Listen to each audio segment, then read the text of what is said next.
하나님 말씀 두 군데 보겠습니다. 데살로니가 전서 오늘은 2장 1절 2절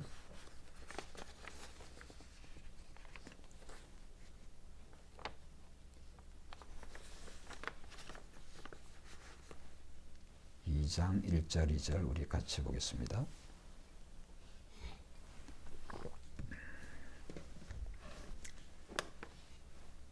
우리 같이 합독합니다. 시작.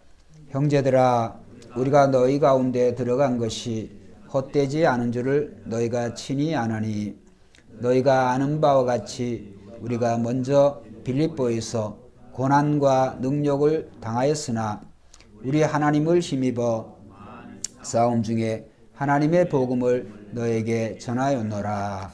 아멘.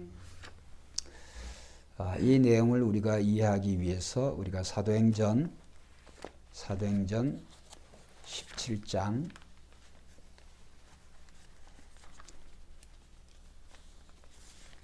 1절부터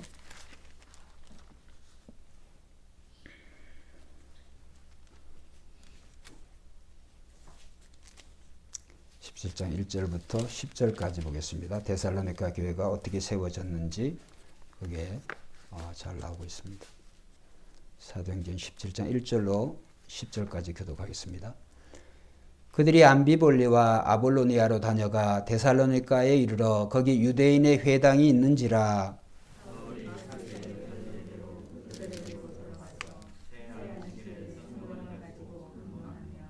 뜻을 풀어 그리스도가 해를 받고 죽은 자 가운데서 다시 살아나야 할 것을 증언하고 이르되 내가 너에게 전하는 이 예수가 곧 그리스도라 하니,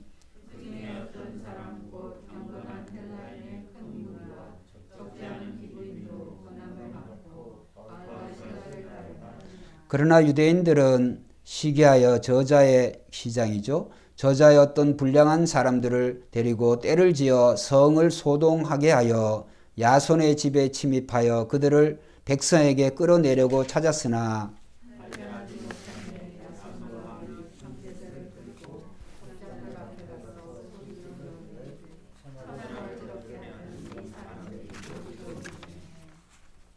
야손이 그들을 맞아들였도다. 이 사람들이 다 가이사의 명을 거역하여 말하되 다른 임금 곧 예수라 하는 이가 있다 하더이다 하니,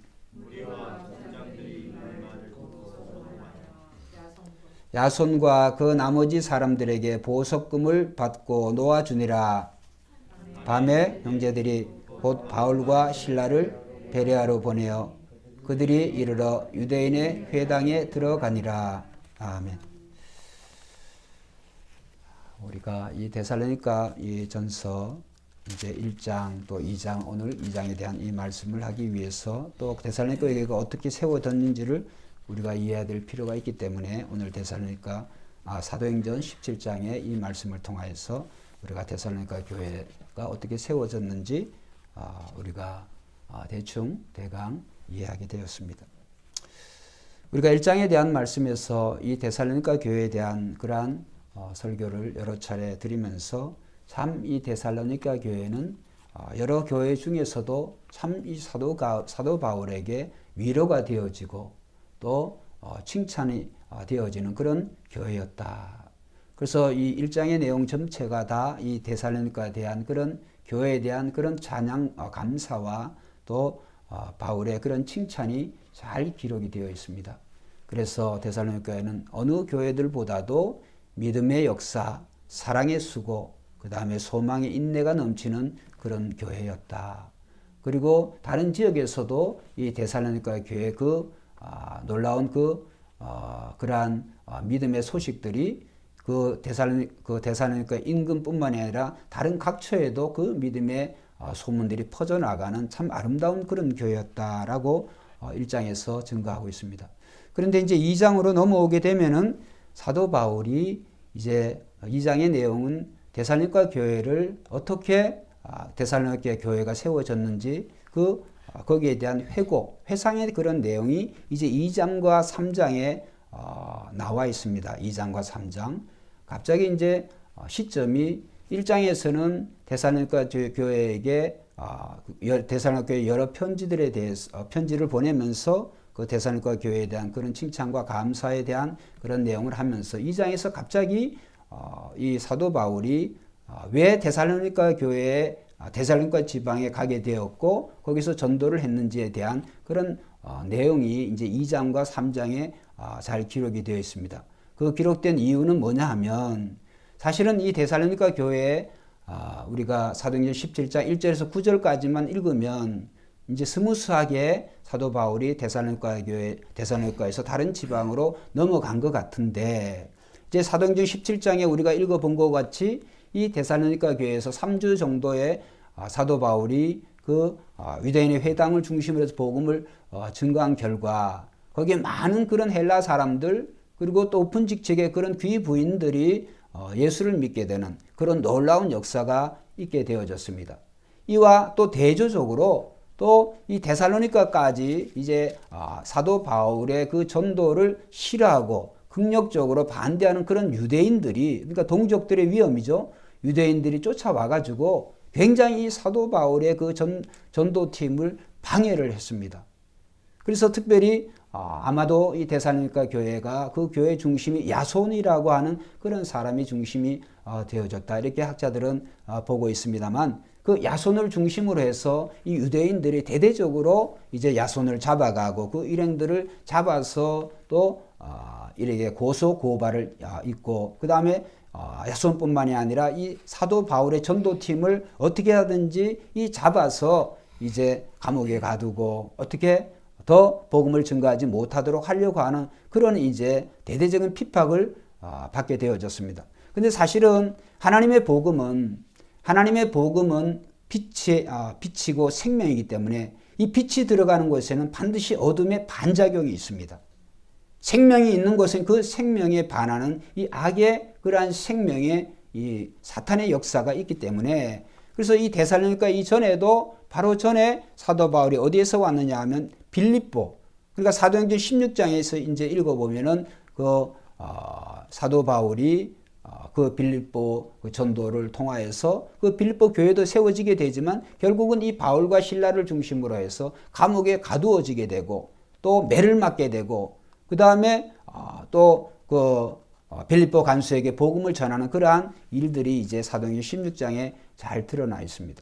그런데 이제 사도행전 17장 10절에 보면 여러분들이 이제 읽었습니다만 거기에 다시 한번 보면 데살로니가에서 스무스하게 떠난 게 아니라 사도 바울이 17장 10절에 보면 밤에 형제들이 곧 바울과 실라를 베레아로 보내니 그들이 이르러 유대인의 회당에 들어가니라. 그러니까 야손을 중심으로 해서 그들이 이제 유대인들이 그 하나님의 복음을 증거하지 못하도록 이 야손을 잡아가고 그 다음에 거기에 이제 대대적인 믿는 자들을 핍박을 하고 이런 가운데 이 사도 바울이 이제 어떻게 공개적으로 이 데살로니가를 떠난 게 아니라 어떻게 보면 야반 도주를 하게 돼요. 왜냐하면 사도 바울이 원해서 그렇게 되어졌다고 하는 것보다 어쨌든 주의 형제들이 10절에 나오죠. 밤에 형제들이 곧 바울과 실라를 베레아로 보내니 그러니까 생명이 위험하니까 그들의 복음 증거도 좋지만은 그들이 복음을 증거하는 것이 데살로니가가 끝이 아니라 계속적으로 전 세계적으로 복음을 증거해야 되는데 이 사도 바울의 이 전도팀이 굉장히 위험한 그런 지경에 이르니까 사도 바울의 그 전도팀을 염려하는 여러 형제들이 이제 피신하게 해요. 이제 이것이 이 데살로니가 교회에 이제 특별히 사도 바울이 데살로니가 교회를 떠나게 된 뭐라 그럴까 데살로니가 교회에 대한 어떤 반대하는 사람들의 그런 좋지 못한 그런 사도 바울을 고발하는 또 사도 바울의 그런 복음의 그런 태도와 그 복음의 진정성에 대해서 오히려 의심을 갖게 하는 그런 계기를 만들어줘 버렸어요. 그래서 그거에 대해서 이제 사도 바울이 오늘 우리가 읽은 2장 1절과 2절의 내용에 대해서 한번 따라합시다. 복음이 정당하게 증거되었다. 복음이 은밀하게 어두운 데서 속삭인 게 아니라 내가 데살로니가 교회에 거기에 가게 된 그런 동기와 목적, 그 다음에 그 하나님의 복음이 그냥 어디서 은밀하게 어두운 데서 그렇게 속삭여진 게 아니라 복음이 정당하게 증거되었다. 거기에 대한 증거들이 있다라고 하는 그 내용이에요. 그러니까 이제 반대하는 사람들은 사도 바울이 어떻게 보면 야반도주한 그런 내용을 가지고 전체적인 2장과 3장의 내용을 보면 사도 바울의 그가 변증하는 글 속에 이런 고소자들의 그러한 말들이 이렇게 말이 나와 있어요. 사도 바울은 불성실한 사람이다. 그리고 저는 많은 엉터리 그런 교사들 중에 한 명일 뿐만이 아니라 그는 돈이나 명성이나 권력이나 또 여자들이나 이런 무엇이든지 자신이 직업으로부터 얻어낼 수 있는 것에 대해서 탐욕을 가진 사람이다. 그래서 반대가 일어나고 자신이 위험에 처해지니까 도망쳐버린 것이다. 그는 당신들을 버렸다. 데살로니가 교회를. 데살로니가 당신들을 버리고 지금 오지 않고 있지 않느냐. 그래서 당신들의 아니보다는 자신의 목숨에 대해서 더 관심을 가지고 있는 그런 불성실한 사람이다. 라고 하는 내용이 이제 사도 바울과 이 데살로니가 교회에 이제 성도들에게 그런 영향력을 주고 있었어요.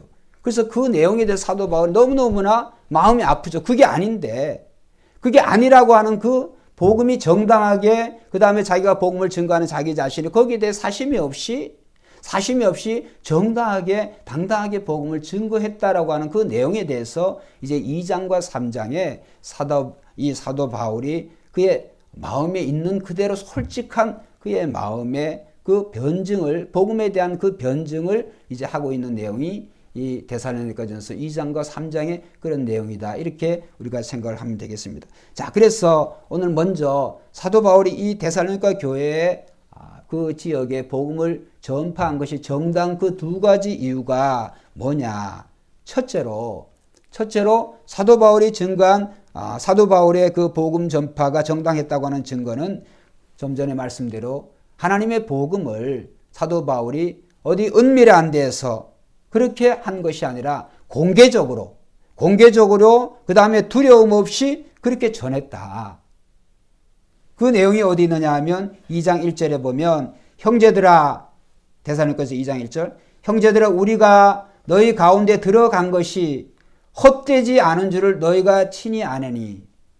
그러니까 데살로니가 교회의 그 복음 전파가 헛되지 않았다. 결코 준비 없이 그냥 간 것이 아니라 사도 바울이 준비를 하고 갔는데 어떤 준비까지 했느냐 하면 2절에 너희가 아는 바와 같이 우리가 먼저 빌립보에서 고난과 능욕을 당하였으나. 그러니까 빌립보에서 사도행전 16장에 읽어보면 좀 전에 말씀드린 것처럼 이 사도 바울 일행이 정말 그 발가벗김을 당하고 채찍으로 맞고, 그죠? 채찍으로 맞고 감옥에 갇히게 되고 바른 착고에 채이게 되고. 근데 사도 바울이 그런 일을 당할 사람이 아니죠. 그러나 그러한 어떤 조롱과 모욕을 당한 것은 오직 복음 때문에 그런 일을 당했어요. 근데 이제 사도 바울은 당시에 로마의 시민권을 가지고 있는 사람이에요. 로마의 시민권을 가지고 있는 사람으로서 이제 가이사 황제에게 직고할 수 있는.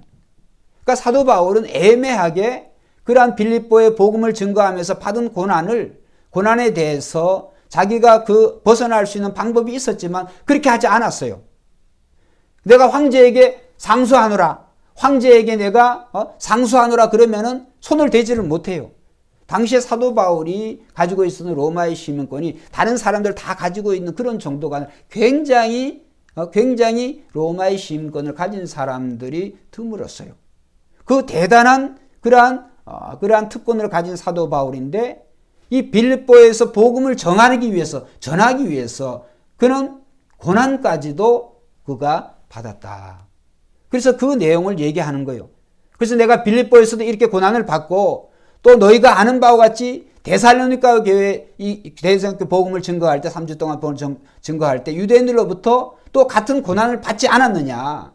그렇기 때문에 내가 이 데살로니가 교회에서 복음을 증거한 것이 그것이 잘못된 것이 아니고 그것이 어떤 은밀한 데서 또 어떻게 비공개적으로 한 것이 아니라 이거는 공개적으로 의도적으로 이 고난을 감수하고 하나님의 복음을 증거했다라고 하는 사도 바울의 그런 심정을 이 데살로니가전서 2장 1절에 말씀하고 있어요. 그리고 이제 우리가 제가 주석을 보니까 2절에 보면 너희가 아는 바와 같이 우리가 먼저 빌립보에서 고난과 능력을 당하였으나, 그런데 그 말 앞에, 너희가 그 앞에 그러나라고 하는 단어, 그 이제 헬라어로 알라라고 하는 말은 ALLA. 알라라고 하는 말은 앞에 1절의 상황을 그 1절의 상황과 반대되는 대조시키는 그러한 단어가 참 중요한 단어인데 빠져 있어요. 그러니까 그것을 읽으면 형제들아 우리가 너희 가운데 들어간 것이 헛되지 않은 줄 너희가 친히 아나니 그러나 너희가 아는 바와 같이 우리가 먼저 빌립보에서 고난과 능력을 당하였으나, 그러니까 사도 바울이 이 데살로니가 들어간 것을 정말 복음에 증거한 것이 헛되지 않다. 그러한 왜 헛되지 않느냐? 두 번째로 너희가 이 복음 증거에 대한 그런 열매요 증인이다. 할렐루야. 그러니까 데살로니가 교인들에게 지금 사도 바울이 이렇게 말하는 거예요. 너희를 고소하고 나를 고소하는 자들이 뭐라고 얘기하든지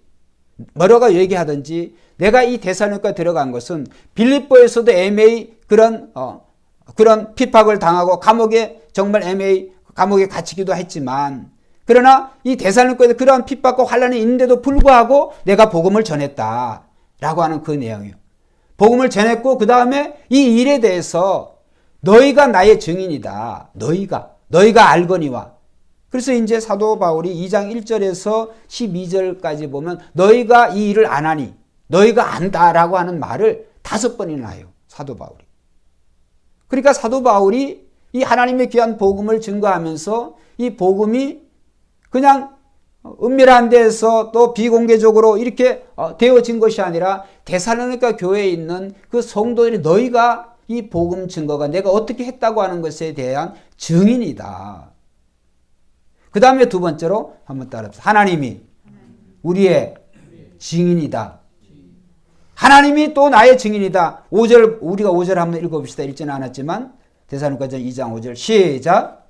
너희가 알거니와 아무 때에도 아첨하는 말이나 탐심의 탈을 쓰지 아니한 것을 하나님이 증언하시니라.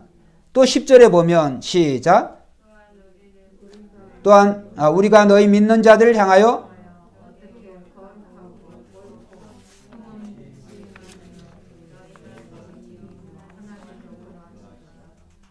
자, 너희가 증인이요 하나님도 그러하시도다. 그러니까 우리가 복음을 어떻게 증언한 것을 너희도 증인이고 뿐만 아니라 하나님이 우리의 증인이다. 할렐루야. 그래서 오늘 설교의 주제를 이제 말씀드립니다만 한번 따라합시다. 당당하게 복음을 전하자. 오늘 우리는 이 복음에 대해서 우리는 부끄러워야 될 필요가 없어요. 우리는 사도 바울이 왜 이렇게 2장 3장을 통하여 사도 바울의 복음에 대해서 당당하게 복음을 전했다고 하는 여러 가지 이유에 대해서 사도 바울이 말하고 있는 그것을 우리가 이해를 해야 돼요. 왜 이해를 해야 되느냐? 오늘 우리가 복음에 대해서 사도 바울처럼 당당하다고 한다면 누구를 만나든지 어떤 환경에 있든지 우리는 복음을 증거해야 될 줄로 믿습니다. 우리가 복음에 대한 당당함이 없어 그 복음에 대해서 그 복음이 어떤 것인지에 대해서 우리가 확신도 없고 그것에 대해서 우리가 둔감해져 있기 때문에 역으로 말씀드리면 그 복음을 우리가 증거하지 못하고 있지 않느냐. 하나님의 복음이 여기 이제 그 말씀을 이제 하는데 자 4절 말씀에 한번 봅시다. 4절 시작. 오직 하나님께 옳게 여기심을 입어 복음을 사람을 기쁘게 하려 하며 오직 우리 마음을 감찰하시는 하나님을 기쁘시게 하려 함이라. 그리고 이 말씀이 또 2절에도 보면 2절 중반에 하반절에 우리 하나님을 힘입어 많은 싸움 중에 누구의 복음? 하나님의 복음을 너에게 전하였노라. 오늘 우리가 듣고 우리가 맡은 이 복음 증거의 이 사명은 나의 복음이 아니라 하나님의 복음이라는 거예요. 할렐루야. 이 복음이 영어로 굿뉴스잖아요. 이 굿뉴스, 정말 이 좋은 소식을 가지고, 기쁨의 좋은 소식을 가지고 있는 사람은 이거를 전하지 아니하고는 견딜 수가 없는 거예요. 그래서 다시 성경에서 다른 표현으로 불을 품은 사람이 우리의 마음에, 우리의 가슴에 불을 품고 있는데 가만히 있을 사람이 어디 있어요? 불을 품었는데. 그렇죠? 지금 어디든지 막 물속을 가든지 어디를 가든지 이 불을 품고 가만히 대이려고 가만히 있는 사람이 어디 있겠어요? 마치 그렇다고 하는 거죠. 그래서 오늘 우리는 하나님의 이 귀한 복음을 정말 우리는 복음에 대해서 우리가 증거하지 않는 그 이유가 오늘 이 복음에 대한 그런 당당함, 그 복음에 대해서 내가 그만큼 그 하나님의 복음으로 생각하고 있느냐, 아니면 내가 그냥 구원받았으니까, 이미 구원받았으니까 거기에서 내가 머무르고 있지 않느냐라고 하는 그런 것을 우리에게 돌이켜 볼 수 있는 거예요. 그렇기 때문에 사도 바울이 이 데살로니가 교회에 편지를 쓰는 내용, 그 내용에 대해서 오늘 사도가 자기를 변증하는 거예요. 내가 야반도주한 것 같지만 그게 아니다. 그 할 수밖에 없던 그런 상황과 그 다음에 이후에 나옵니다만 내가 너희가 다시 가려고 했다. 근데 그런 상황이 안 되어졌어. 그런데 반드시 다시 너희들을 방문할 거야 라고 하는 내용에 대해서 이제 계속적으로 나와요. 여러분, 우리는 하나님의 복음을 정말 우리는 예수님 말씀하셨죠. 너희는 가서 이 땅끝까지 복음을 전하 그랬지. 이 복음이 예루살렘과 유대와 사마리아와 그 다음에 땅끝까지 이렇게 복음이 점점 증거되어야 되는데 그 점점 증거되기 위해서 우리는 복음에 대해서 자신감이 있어야 돼요. 그 복음에 대해서 우리는 당당해져야 돼요. 이 복음의 그 가치에 대해서 이 복음이 누가 주신 것이냐. 이건 사람이 맡긴 것이 아니라 하나님이 친히 우리에게 맡기신 사명인 줄로 믿습니다. 사도 바울이 그렇다는 거예요. 그래서 사도 바울이 내가 4절에 오직 하나님께 옳게 여기심을 입어 복음을 위탁받았으니 위탁을 해줬다는 거예요. 그래서 이제 사도 바울이 복음을 전하는 자세에 대해서는 이제 다음 시간에 알려보고 하는데 중요한 것은 어쨌든 오늘 우리가 이 복음을 증거해야 되는 그 이유는 이 복음은 인간의 그런 복음이 아니라 인간의 그런 사상이 아니라 하나님의 복음이다. 소유격이 하나님의 복음이에요. 그 하나님의 복음이기 때문에 오늘 우리는 그 하나님의 복음을 반드시 당당히 또 증거해야 된다. 여러분, 복음이 땅끝까지 어떻게 증거되겠어요? 사람을 통하여서, 먼저 믿은 우리들을 통하여서 하나님께서는 복음이 증거되기를 원하세요. 할렐루야. 나를 빼놓은 다른 사람을 통해서 되어지는 것도 우리가 그런 생각도 할 수가 있겠지만 중요한 것은 먼저 복음을 받은 우리들 스스로에게서, 그렇죠? 우리들 스스로에게서 복음을 전하지 않으면 내게 화로다라고 하는 그러한 사도 바울의 심정, 그 심정에 정말 천분의 만분의 1만큼이라도 우리는 가져야 돼요. 제가 재미난 얘기 하나 할게요. 금요일 날 좀 졸리기도 하고 피곤하기도 하시는데 미국에 이렇게 이제 저희도 이제 집을 살고 하니까 좀 괜찮은 그런 그 동네에 가면 이제 특별히 크리스마스 시즌이 되면은 크리스마스 그 절기가 되어지면 이제 크리스마스 추리를 집집마다 잘 해요. 크리스마스 추리를 집집마다 이제 처마를 통하여서 어떤 집에는 막 그 앞에 정원에 아주 정말 텔레비에 나올 만한 그런 엄청난 그런 장식들을 아주 뭐 기가 막히게 해요. 집들이 다 크잖아요. 그 큰 정원들이 아주 그 속에 뭐 온갖 거를 다 그냥 뭐 기차도 돌아다니고 온갖 그런 것들이 아주 그냥, 그래서 우리가 크리스마스 시즌만 되면 우리 가족이 이제 동네마다 돌아다니면서 이 집 뭐 이렇게 아이들과 같이 그 구경하고 이제 이런 일이 있습니다만은 제가 말씀드리려고 하는 거는, 그런데 이제 모든 집마다 대부분 다 그렇게 하는 건 아니지만 대충의 크리스마스의 장식들은 집집마다 다 해요. 그런데 이제 어떤 집들은 그냥 크리스마스 이제 이렇게 크리스마스 불이 아니죠. 그냥 이제 장식하는 그런, 우리가 반짝반짝 빛나는 그런 장식, 그거라도 처마에 이렇게 달고 그러는데 그것도 안 한 집들이 있어요. 아예 안 한 집. 그러면 이제 어떤 일이 있냐면 밤에 보면 크리스마스 온갖 장식들이 쫙 되어지는데 한 집은 딱 거기서 끊어져. 그 다음 집은 이제 이어지고, 그 다음 집 끊어지고, 그러면 그냥 넘어가는 게 아니에요. 거기에 그 타운의 그 사무실에서 찾아옵니다. 연락이 오든지. 뭐라고 왜 오는지 하면 좋은 내용이 아니에요. 당신 집 때문에 집값 떨어지니까 빨리 크리스마스 트리 하라 그래요. 거짓말 같죠? 당신 집 때문에 집값 떨어진다는 거예요. 동네에. 저희도 이제 그런 그렇게 안 하다가 그런 얘기들 기분 나쁘죠. 근데 그런 거예요. 이게 이제 하나님의 복음을 거기다 비유할 수는 없지만 우리가 여러분을 통해서 우리 한 사람 한 사람을 통하여서 증거돼야 될 복음의 구역과 그런 범위가 있는데 다른 사람들 다 이렇게 복음을 증거하는데 우리는 잘 증거하다가 나에게서 딱 끊어져 버리면 여러분만 끊어진 게 아니라 여러분과 연계된 하나님이 먼저 믿는 여러분을 통하여서 이 복음 전파의 그러한 구역들이 있는데 그런 구역들이 전체가 다 블랙홀처럼 완전히 거기에 끊어져 버린다. 그럼 어떻게 되겠어요? 그 책임이 저와 여러분들에게 있어요. 크리스마스 추리도 그러할진데 그래서 오늘 우리는 이 복음 전파에 대한 그 사명에 대해서 한번 따라합시다. 책임감을 가져야 된다. 책임감을 가져야 돼. 그리고 이 일의 가장 중요한 그런 단위가 뭐냐면 바로 가정이에요. 가정. 그래서 가정의 복음화는 반드시 이루어야 되는 그런 필수적인 우리의 사명이다. 그래서 사도 바울이 말씀을 하죠. 오직 하나님께 옳게 여기심을 입어 복음을 위탁받았으니. 여러분 하나님께서 저와 여러분 부르실 때 아무렇게나 그분이 부르시는 게 아니고 사도 바울만 그렇게 되는 게 아니라 하나님이 우리를 옳게 여기셨기 때문에 복음 증거의 사명을 우리에게 맡기주신 줄로 믿습니다. 이렇게 생각해야 돼.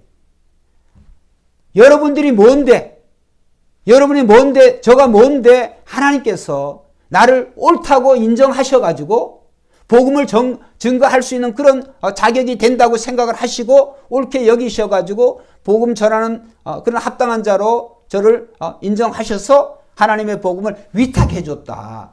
그래서 이 번역은 여기 위탁해줬다 상당히 잘된 번역 같아요. 위탁해줬다.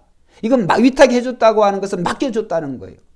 그래서 사도 바울이 빌립보뿐만이 아니라 빌립보에서 그렇게 고난을 당해서 감옥에 갇히고 결국에 하나님의 은혜로 그가 나오게 되어지지만 좀 쉬지. 좀 쉬고 좀 이렇게 어떻게 몸을 추스릴 필요가 있는데도 사도 바울의 전도는 사도 바울의 복음 전파는 계속적으로 바로 이어져 버렸어요.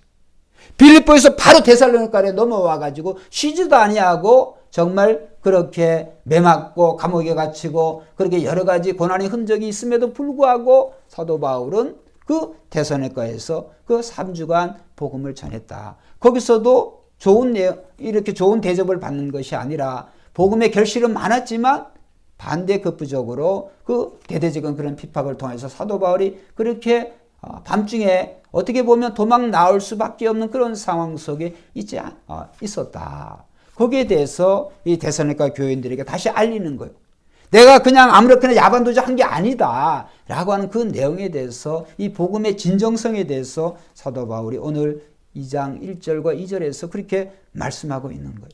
그렇기 때문에 오늘 우리 중요한 것은 정말 우리가 4절에 읽은 것 같이 정말 복음은 사람을 기쁘게 하는 게 아니라 우리가 복음을 증거하는 일은 하나님을 기쁘시게 하는 일인 줄로 믿습니다. 사람을 기쁘게 하는 게 아니라 사람이 우리에게 맡긴 것, 즉 부모님이 우리에게 맡긴 것을 그것을 행하는 자식도 참 효자인데 이건 하나님이 우리에게 맡기신 일이에요. 복음이라고 하는 게. 이거는 누구를 기쁘게 하는 게 하나님을 기쁘시게 하는 일이다. 여러분 성경에 하나님을 기쁘시게 한다라고 하는 그런 내용이 뭐가 있을까요? 근데 복음이 그렇다는 거예요. 복음을 전하는 것이. 근데 우리는 이제 예수 믿고 우리가 하나님을 기쁘시게 한다라고 하는 것을 굉장히 개인화를 시켜요. 내가 더 거룩하게 살고 더 진실하게 살고 더 정직하게 이런 것들을 생각을 하는데 여러분 그러한 것들은 여러분이 아무리 노력하셔도 상대적인 그런 여러분이 상대적인 그런 의지 하나님의 기쁨이 될 수가 없어요. 하나님이 여러분이 착하게 살고 더 의롭게 살고 다른 사람과 비교해서 더 성경 많이 읽고 더 기도 많이 한다고 해서 하나님이 기뻐하실 것 같습니까? 하나님이 우리를 구원해 주신 것, 하나님의 은혜로 우리를 구원해 주신 줄로 믿습니다. 은혜로. 우리가 뭘 하나님의 은혜를 입은 만한 어떤 은혜를 입을 만한 요소가 아무것도 없어요. 그런데도 불구하고 예수 그리스도를 믿음으로 말미암아 하나님께서 우리의 은혜로 하나님 우리를 구원해 주시고 하나님의 자녀가 되게 해주시는 거예요.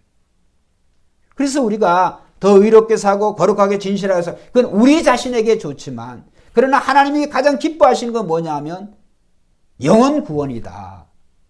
그 영혼 구원이 너무나 중요하기 때문에 예수님께서 부활 승천하셔서 승천하시고 하늘나라에 올라가시기 직전에 예수님 마지막 말씀이 뭐예요? 대위임 명령 안에요. 마태복음 28장 18절에서 20절, 사도행전 1장 8절에 너희는 가서 모든 족속으로 제자를 삼으라고 하는 거예요. 복음을 전하라고 하는 거예요. 전하라고 하는 거 아니에요. 근데 우리는 좀 전에 제가 크리스마스 주리 예를 말씀드렸듯이 오늘 복음이 우리에게서 멈춰져 있지 않나 라는 내용에 대해서 오늘 우리가 다시 한번 우리 자신을 되돌아봐야 된다고 합니다. 왜? 그것은 하나님의 복음이에요. 그래서 로마서 1장 16절에 보면 사도 바울은 내가 복음을 부끄러워하지 않는다고 그랬어요.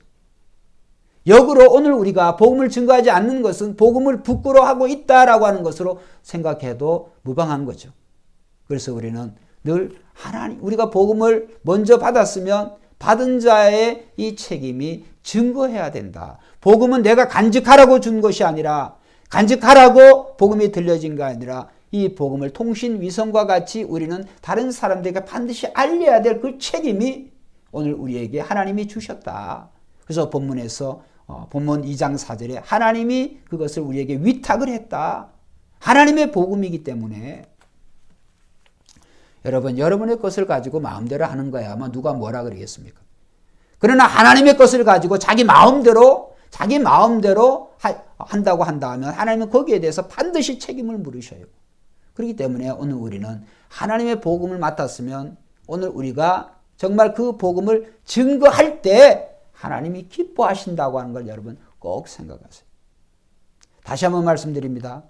오늘 우리뿐만이 아니라 많은 우리 그리스도인들이 착각하고 잘못하고 있는 것 중에 하나가 우리가 예수를 믿고 또 이제 우리의 신앙과 믿음에 그 신앙과 믿음을 굉장히 개인적인 어떤 신앙의 그러한 어떤 성장, 어떻게 보면 그 성숙에 이르도록 굉장히 경건의 연습을 많이 하죠. 힘을 쓰죠. 거룩하면 늘 힘을 쓰죠. 그런데 중요한 것은 거기에서 머문다고 해서 하나님 기뻐하시는 게 아니에요. 오늘 우리가 인간이 정말 어떤 선을 행하고 어떻게 의롭게 개인적으로 산다고 할지라도 하나님께서 그러한 행동을 보고 그런 모습을 보고 오늘 하나님이 기뻐하시지 않는다. 오늘 우리는 구원받은 것도 은혜로 받았고 받은 구원에 대해서 우리가 복음을 증거할 때 우리의 이웃에게 전할 때 이웃을 사랑하는 것이 되어지고 그것이 하나님이 기뻐하시는 것이다. 똑같은 말씀을 또 한번 보겠습니다. 자, 13절 한번 읽어봅시다.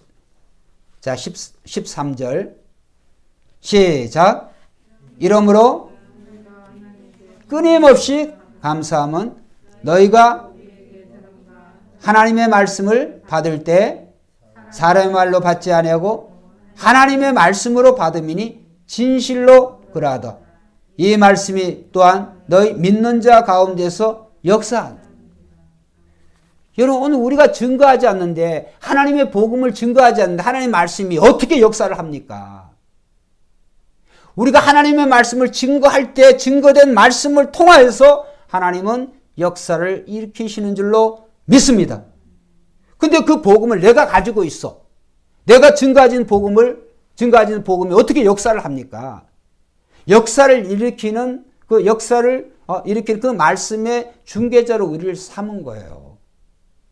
그러니까 우리가 증거를 할 때 그 말씀이 역사를 일으키는 거예요. 왜? 그것이 하나님의 말씀이기 때문에.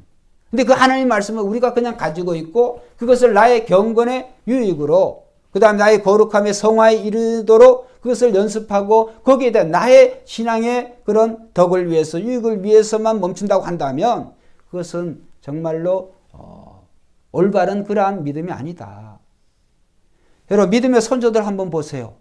믿음의 선조들이 자신이 먼저 복음을 받고 자기 혼자 그 정말 예수님과 같은 그런 신앙과 믿음의 인격에 이르는 사람이 단 한 사람도 없어요. 모든 신앙의 선조들이 하나님을 알고 예수 그리스도 안다 그런다면 그들은 나가서 복음을 증거한 줄로 믿습니다.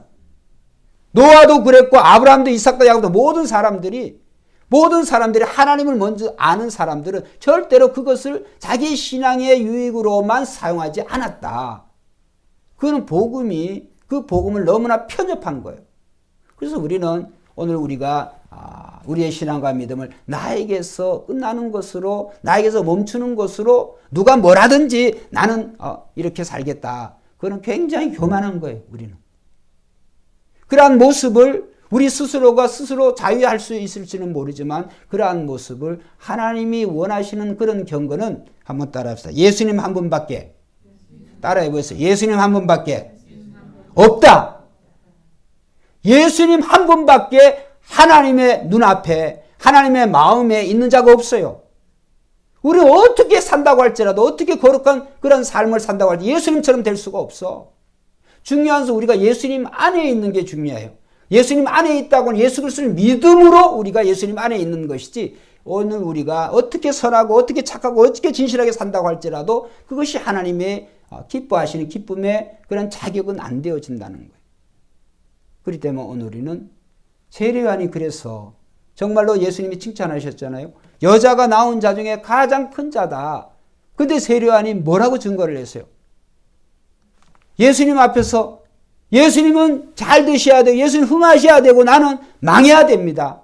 나는 예수님의 신발끈 하나 제쳐도 이거 맬 수 있는 자격이 없습니다. 나는 무익한 자입니다. 이렇게 자신을 낮췄어요. 그리고 세례요한은 그의 공생의 동안에 어떻게 했어요? 그가 정말 복음을 증거하다가 오실 예수 그리스도를 증거하다가 목배임을 당했잖아요.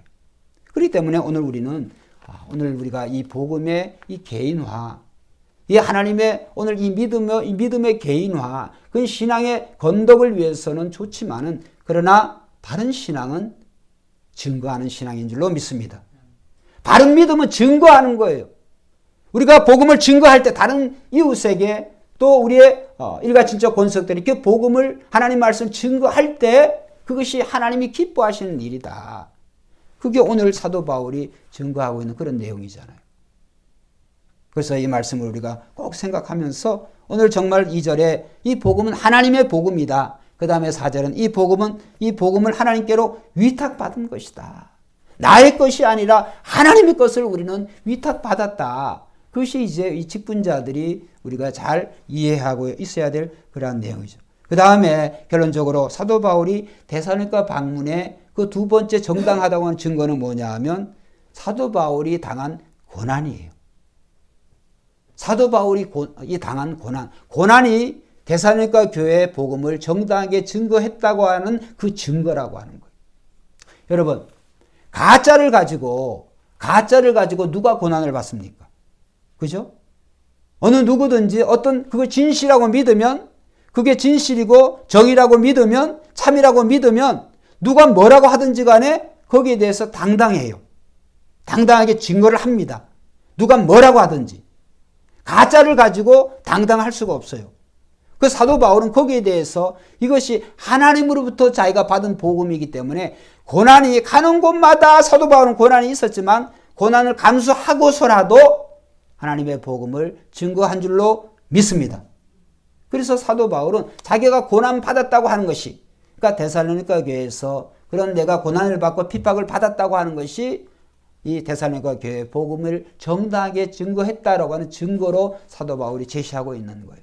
그것이 이제 오늘 본문의 2절의 말씀이에요. 너희가 아는 바와 같이 우리가 먼저 빌립보에서 고난과 능욕을 당하였으나 우리 하나님을 힘입어 많은 싸움 중에, 여기 보면 많은 싸움 중에 야손의 집에만 쳐들어가 가지고 야손의 몇 명만 잡은 게 아니에요. 많은 싸움이 있었다. 그러니까 데살로니가 교회에서도 상당히 많은 그런 핍박이 그 환난과 핍박이 있었다라고 하는 것을 암시하고 있죠. 많은 싸움 중에 하나님의 복음을 너희에게 전하였노라. 여기 너희는 데살로니가 교회를 얘기하는 거지 빌립보도 아니고 다른 지역이 고린도도 아니에요. 데살로니가 교회에 복음을 증거하기 위해서 많은 싸움 중에 너희에게 복음을 전했다. 그래서 정말 우리는 오늘 우리의 삶에 이 복음을 증거하기 위해서 나에게 어떤 고난이 있나. 그런 걸 한번 생각을 해보면 고난이 없다고 한다면은 오늘 우리의 삶이 그런 복음 증거에 대해서 우리가 별로 힘쓰지 않고 있지 않나 라고 하는 그런 자문자답을 해봐야 되는 것이죠. 일전에 제가 말씀을 좀 드렸는데 제가 이제 매일 기도하는 기도의 그 리스트에 여러 친구들이 있어요. 참 요새는 희한해졌습니다. 여러 친구들이 있어 이제 이때쯤이면 한마디씩은 더 해줘야 되겠다 이렇게 직접적인 통화를 해야 되겠다고 생각을 하고 전화를 이제 제가 기도하고 있는 친구의 전화를 쭉 돌리면 단 한 명도 전화를 울리기만 울리고 받지도 않고 메시지도 없어요. 끊어진 전화가 아닌데 이상해요. 그래서 제가 문자를 그렇게 다 남겨줬어요. 문자를 나에게 다시 리턴 콜을 해주던지 그 다음에 이 메시지를 받고도 응답하지 않으면 이제 소식을 끊는다고 하는 것으로 내가 그렇게 이해를 하겠다. 그래도 아무런 내용이 없어요. 왜? 그들은 다 제가 목사인 줄 알아요. 제 친구들은. 대학 친구들 또 특별히 대학 친구들이 좀 많은데 그렇게 친했던 친구들인데도 불구하고 참 이런 거를 볼 때 정말 오늘 우리가 복음을 전하는 것이 쉽지는 않지만 그럼에도 불구하고 오늘은 복음 증거를 해야 될 줄로 믿습니다.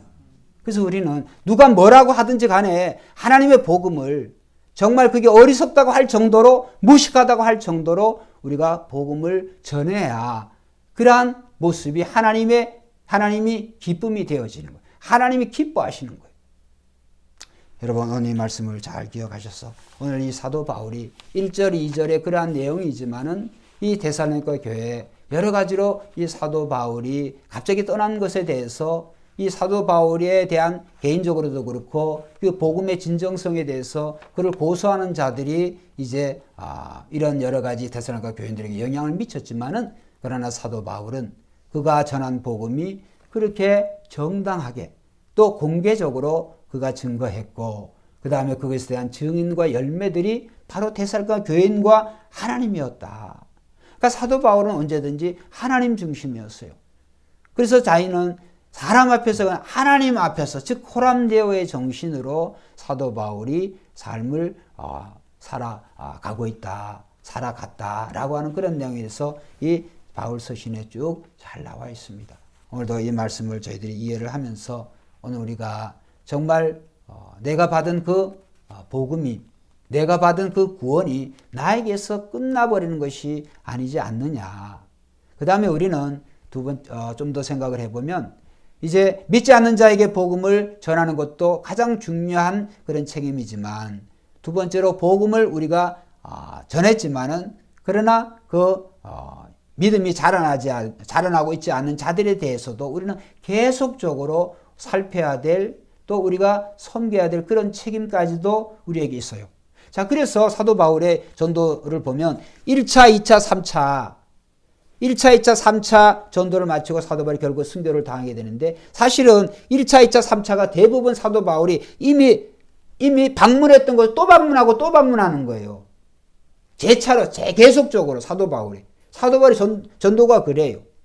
그 얘기는 뭐예요? 오늘 우리도 한번 복음을 증거한 것으로 거의 끝나는 것이 아니라 계속적으로 오늘 우리의 가족에서도 그렇고 일가 친척에서도 계속적으로 우리가 하나님의 말씀을 그들에게 계속적으로 우리가 증거해야 되고 또 그들을 통해서 잘 자라나고 있는지 확인해야 될 그런 필요도 우리 있다. 그래서 이제 사도 바울 오늘은 다음 주에는 사도 바울이 복음을 증거할 때 청지기적인 그런 자세로 복음을 증거하기도 하고 또 유모가 되어가지고 유머로서의 그런 자세로 복음을 전했다라고 하는 내용이 그 다음번에 이제 설교드릴 말씀이에요. 정말 우리는 이렇든지 저렇든지 중요한 것은 나에게서 복음이 끊어지는 것이 아니라, 멈추는 것이 아니라, 내가 받은 그 복음을, 그 기쁜 소식이라 한다면 오늘 여러분에게서 우리가 증거해야 되는데, 그것이 여러분이 기쁘지 않은 복음을 어떻게 증거하겠어요? 내 안에 살아있는 복음이, 살아 역사하는 복음이 되어져야 그 복음에 대해서 정말 귀하고 그 복음에 대해서 기쁨과 감사가 넘쳐야 복음을 전하지 않겠습니까? 기도도 그렇습니다. 기도도 해본 사람이 기도를 잘한다고요. 기도를 해본 사람이 기도에 대한 그런 응답과 경험을 많이 받아요. 간혹가다 기도하는 사람이 기도의 중요성을 어떻게 알겠습니까? 제가 어느 누구에게 말씀 보고 매일 기도하고 이런 것을 열심히 하라 그랬더니, 목사님 요새 학교 다니며 바빠가지고 기도도 대충 하고 말씀도 그냥 설렁설렁 봐요. 그래서 답변도 안 했어요. 그런 식으로 해가지고 어떻게 되겠습니까? 우리는 식사는 삼시세끼 꼬박꼬박 하려고 하면서 정말 말씀 보고 기도하는 일에 우리가 열심히 해야 되는 것처럼 복음 증거도 같아요. 그래서 오늘 우리가 받은 그 복음을 정말 진정한 마음으로 받았다고 한다면 우리가 전해야 될 책임도 우리에게 있다. 거기에 대해서 우리는 반드시 필요성을 느끼고 또 잘 증거하시기를 주의 이름으로 축원드립니다.